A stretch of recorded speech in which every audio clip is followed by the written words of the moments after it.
Hello students, welcome back.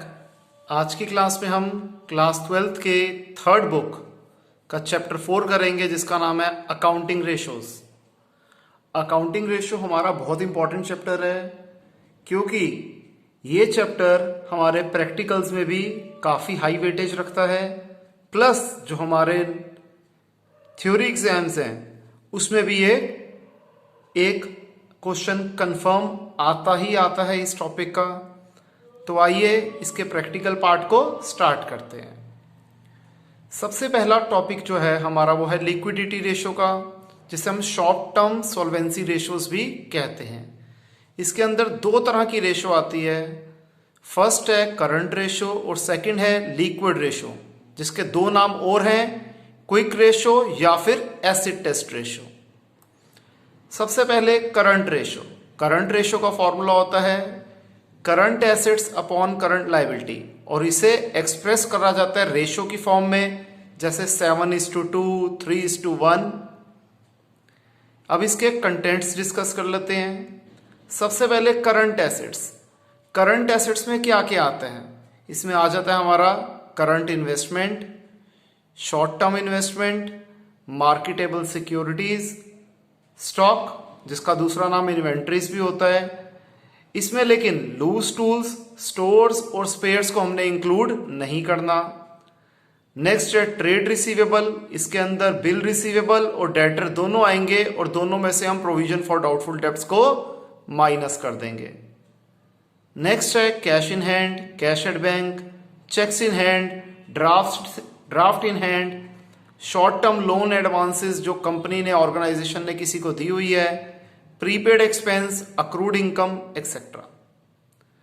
Current liability में आ जाएगा आपका short term borrowings, trade payables जिसके अंदर बिल पेएबल और क्रेडिटर आ जाता है, outstanding expenses, pre received income, short term provisions. अब इसके साथ साथ कुछ हम छोटे छोटे फॉर्मूले भी, जिसे हम सब फॉर्मूला भी कहते हैं, वो यूज होते हैं क्वेश्चंस के अंदर, उसे भी समझ लेते हैं, याद कर लेते हैं। क्योंकि फॉर्मूले अगर आपने इस चैप्टर में याद कर लिए तो ये चैप्टर बहुत ज़्यादा आसान है। हमें क्या करना होगा, फॉर्मूला हमने लिखा, उसके कंटेंट्स लिखे, जो जो चीज़ें दी हुई है उसको उसमें डाला, प्लस करा, दैट्स इट। जहाँ पर डिवाइड करना है वहाँ डिवाइड कर दिया। तो बहुत ही ज़्यादा आसान चैप्टर है। सिर्फ इसमें एक ही डिफिकल्ट चीज़ है कि फॉर्मूले काफ़ी सारे हैं और वो याद पहले करने पड़ेंगे क्वेश्चन अटेम्प्ट करने से पहले। अगर आप लोग पहला फॉर्मूले याद नहीं करते तो क्वेश्चन सॉल्व करने का कोई लॉजिक नहीं बनता। टोटल एसेट्स का एक और फॉर्मूला भी हम बना सकते हैं, fixed asset plus non current investment plus current assets. Total assets हमेशा टोटल लायबिलिटी के बराबर होता है। वर्किंग कैपिटल का फॉर्मूला होता है current assets minus current liability. Second हमारी आ जाती है लिक्विड रेशो या क्विक रेशो। इसका फॉर्मूला होता है लिक्विड एसेट या फिर क्विक एसेट, एक ही बात है, अपॉन करंट लायबिलिटी। इसे भी हम रेशो की फॉर्म में एक्सप्रेस करते हैं, यानी कि 3:2, 1:1 ऐसे एक्सप्रेस करते हैं। लिक्विड एसेट्स या क्विक एसेट्स कैसे निकलते हैं? इसका एक तरीका क्या है, करंट एसेट्स में से हम स्टॉक और प्रीपेड एक्सपेंस निकाल देंगे तो हमारा लिक्विड एसेट निकल आएगा। करंट लायबिलिटी को निकालने का एक सेकंड फॉर्मूला भी है, जो कि होता है total liabilities minus long term liabilities. आइए अब इन दो फॉर्मूलों के ऊपर कुछ क्वेश्चंस की हम प्रैक्टिस कर लेते हैं। तो आइए स्टूडेंट्स, हम प्रैक्टिस स्टार्ट करते हैं। सबसे पहले मैंने ली इलस्ट्रेशन नंबर 1। इस क्वेश्चन में कहता है कि हमें करंट रेशो निकालनी है। हमें पता है करंट रेशियो का जो फॉर्मूला होता है वो होता है current asset upon current liability. तो करंट एसेट्स के हम इस पर्टिकुलर क्वेश्चन में से कंटेंट्स देख लेते हैं, कौन कौन से हैं। Trade receivables, prepaid expense, cash and cash equivalent, short term investment और इन्वेंट्रीज। इन सबके हमने अमाउंट लिख दिया और उसको प्लस कर दिया। नेक्स्ट है करंट लायबिलिटी। करंट लायबिलिटी के अंदर इस पर्टिकुलर क्वेश्चन में कंटेंट्स क्या निकलेंगे, ट्रेड पेबल्स यानी कि बिल पेएबल और सन्ड्री क्रेडिटर दोनों इसके अंदर आते हैं, प्लस एक्सपेंसेस पेएबल। इनके भी तीनों की हमने फिगर्स लिखी, अमाउंट लिखा और उसे प्लस कर दिया। अब करंट रेशियो का फॉर्मूला क्या होता था, current asset upon current liability, current assets है 2 लाख रुपए के, करंट लायबिलिटी है 1 लाख रुपए की, तो आंसर आ गया 2:1। अब मैं अगेन आपको रिपीट करूंगा बात कि क्वेश्चन बहुत ज्यादा आसान है, हमें सिर्फ क्या करना है, फॉर्मूले याद रखने हैं, दैट्स इट, और कुछ भी नहीं है इस पूरे चैप्टर में। आइए इलस्ट्रेशन 2 देखते हैं, इसमें भी करंट रेशियो निकालनी है।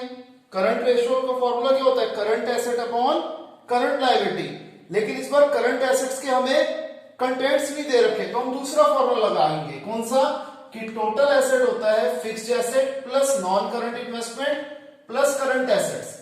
टोटल एसेट्स की वैल्यू दे रखी है 3 लाख, फिक्स्ड एसेट है 1,60,000, नॉन करंट इन्वेस्टमेंट है 1 लाख रुपीस की, करंट एसेट्स हमें नहीं पता, तो 1,60,000 प्लस 1 लाख 2,60,000, ये प्लस 2,60,000 उधर जाके माइनस 2,60,000 हो जाएंगे, तो करंट एसेट्स आ गए 40,000 रुपए के।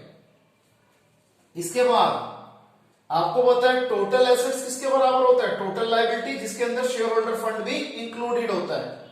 अब तो हम टोटल लायबिलिटी की जगह क्या लिख सकते हैं, शेयर होल्डर फंड इस पर्टिकुलर क्वेश्चन के हिसाब से plus non current liability plus current liability. Total asset तो 3 लाख की हमें पता है, share holder fund 2 lakh rupees का है, नॉन करंट लायबिलिटी 80,000 रुपीस की है, प्लस करंट लायबिलिटी वैसी की वैसी, क्योंकि अभी हमें फाइंड आउट करनी है। 2 लाख प्लस 80,000 2,80,000, ये प्लस उधर जाके माइनस, तो करंट लायबिलिटी क्या आ गई, 3 लाख माइनस 2,80,000 दैट इज 20,000। अब हमें निकालना क्या था, current ratio, current asset upon current liability, यानी कि सीए अपॉन सीएल, मैंने शॉर्ट फॉर्म में लिख दिया, सीए है 40,000, सीएल है 20,000, डिवाइड कर दिया तो ये आ गया 2:1। क्लियर, इसे कॉपी करें।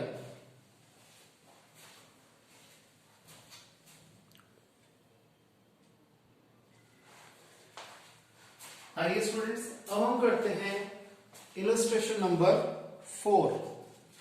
इलस्ट्रेशन नंबर 4 में कहता है हमें करंट एसेट्स दे रखे हैं 5,25,000 के, इन्वेंट्रीज जिसके अंदर लूज टूल्स इंक्लूडेड है 75,000, वर्किंग कैपिटल 2,25,000, हमें निकालना है current ratio.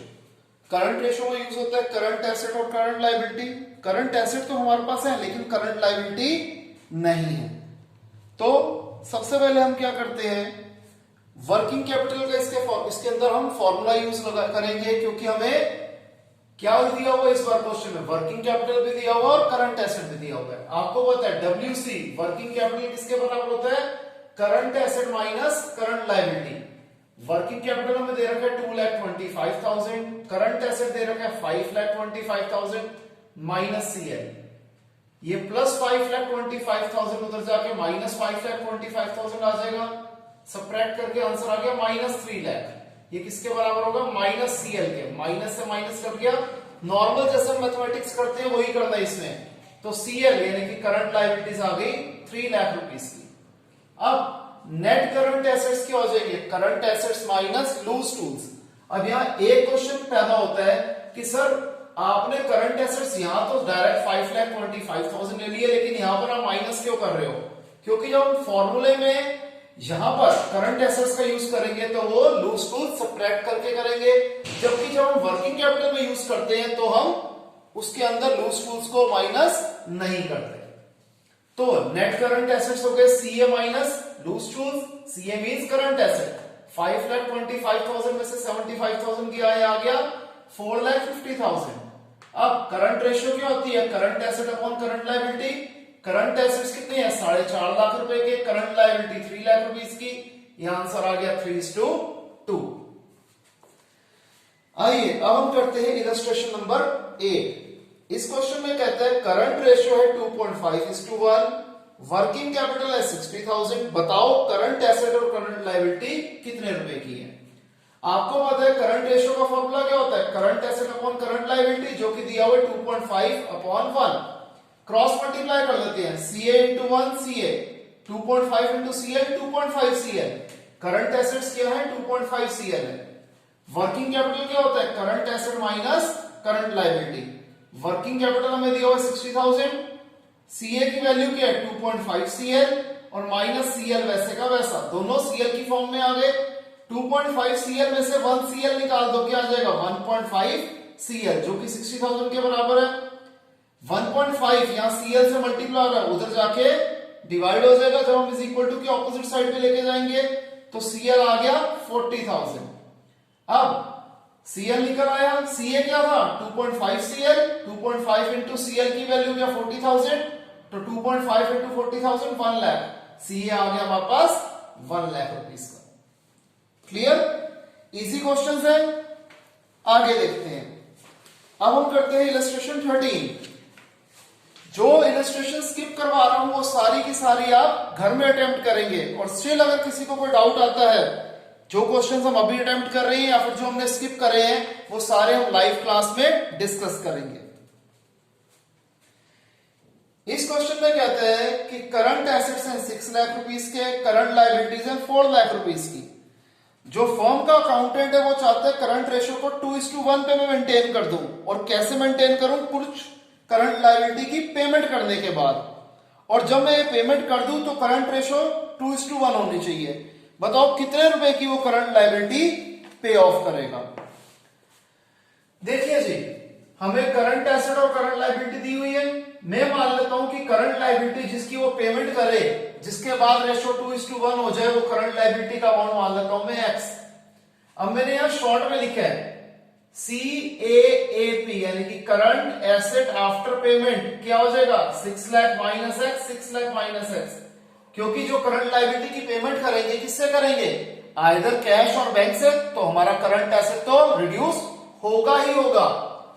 CLAP current liability after payment 4 lakh minus X, current ratio after payment क्या हो जाएगा, current asset after payment upon current liability after payment. Current ratio का फॉर्मूला था current asset upon current liability, तो after payment after payment after payment मैंने सारी जगह पे लगा दिया, और ये करंट रेशियो आफ्टर पेमेंट क्या होनी चाहिए 2:1। अब करंट एसेट आफ्टर पेमेंट की वैल्यू है 6 lakh minus X, current liability after payment की वैल्यू है 4 लाख माइनस एक्स, और 2:1 तो हमारे पास है ही है।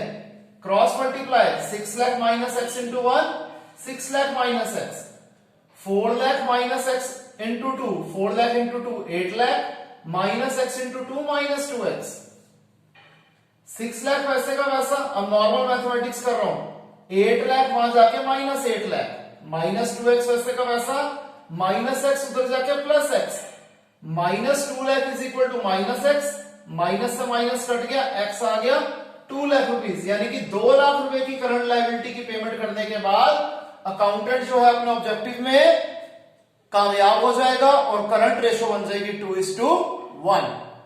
इसका जो अगला क्वेश्चन है उसमें क्या ट्विस्ट है, सिर्फ कि हमें करंट एसेट दे रखी है, करंट लायबिलिटी दे रखी है। अब अकाउंटेंट चाहता है कि वो करंट रेशियो को मेंटेन करे 2:1 पे। कैसे, सॉरी 2:1 पे मेंटेन करे, तो बताओ हमें करंट लायबिलिटी और वर्किंग कैपिटल दोनों ही चीजें after and before the payment क्या होगी। तो इस क्वेश्चन में बच्चे कंफ्यूज हो जाते हैं, ये भी मैं करवाता हूं, पहले आप ये कॉपी कर दीजिए।